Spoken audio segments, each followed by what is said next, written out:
د خزانې وزیر اسحاق ډار د سوداګرو سره وینا کې ویلي موږ د هڅو هدف د هیواد په تاریخ کې د IMF دویم پروګرام بشپړه کول دی، که څه هم وخت محدود دی او دا پروګرام د جون په 13 پای ته رسي.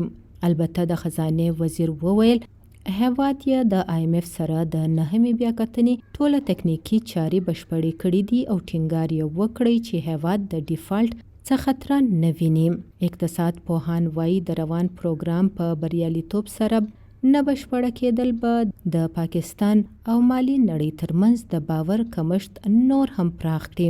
په اوس وخت کې خو د IMF پروګرام کوم چې ایکسټینډډ فند فیسیلیټیز چې کوم پروګرام دی دا د پاکستان دپاره ډېر زیات ضروري دی. کو پاکستان فرض کړه ډیفالټ نه بچ کیدی نو د IMF دا پروګرام ډېر لپاره ضروري دی. نو زما خیال دا دی چې امریکا نه پاکستان حکومت غوښتنه کړې ده چې هغې د IMF په ذریعه سره IMF دغه شرطونه لږ د کوم چې سخت شرطونه دي هغه کې لږ رعایت وکړي.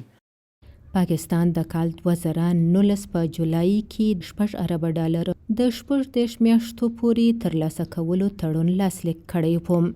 د نړیوال مالیاتي فند IMF د هغه وخت د مالیې وزیر مفتاح اسماعیل په غوښتنه دغه پروګرام د کال 2023 د جون تر 13 نیټه وغځوله او پور هم 6.5 ارب ډالر ته لوړ کړی سو.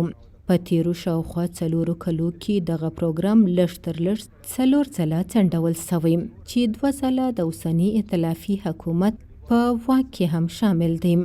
د حکومت له اړخه د دې په بدل کې تر اوسه څه تګلاره مخې ته نه ده راغلې چې له امله تیرو ورځو راهیسې د امریکایي ډالر په مقابله کې د روپۍ بیه د تاریخ یو بلې کښتې کچې ته را رسېدلې.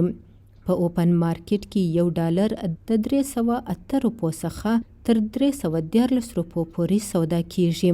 سوداګر د IMF د پروګرام ترڅنګ روان سیاسي او اقتصادي حالات هم د دې لامل ګرځوي. सबसे पहले तो हमारी आवाम का जो मेन मसला वो है इन्होंने مهمه خبره دا ده چې خلکو ډالر د ځان سره ساتلی دي ولې چې د ډالر بیه ورځ تر بله زیاتیږي. بل په هیواد کې سیاسي بې ثباتۍ خلک د سرمایه‌کارۍ څخه هم ودرولي دي. تر دې حده چې د خلکو د بهرني هیوادونو څخه د پیسو د رالېږلو عمل کې هم کمی لیدل شوی.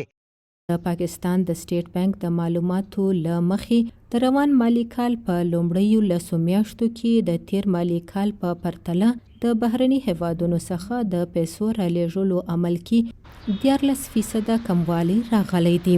تیره اونۍ بروکیج هاوس عارف حبیب لیمیټډ د پاکستان اقتصاد په نوم خپل یو ریپورت کې اندېښنه څرګنده کړې وه چې د IMF سره د پرمختګ د نشتوالي له امله د پاکستان د ډیفالټ خطره خورا ډیره سوې. رابعه پیر، وایس اف امریکا، ډیوا، اسلام آباد.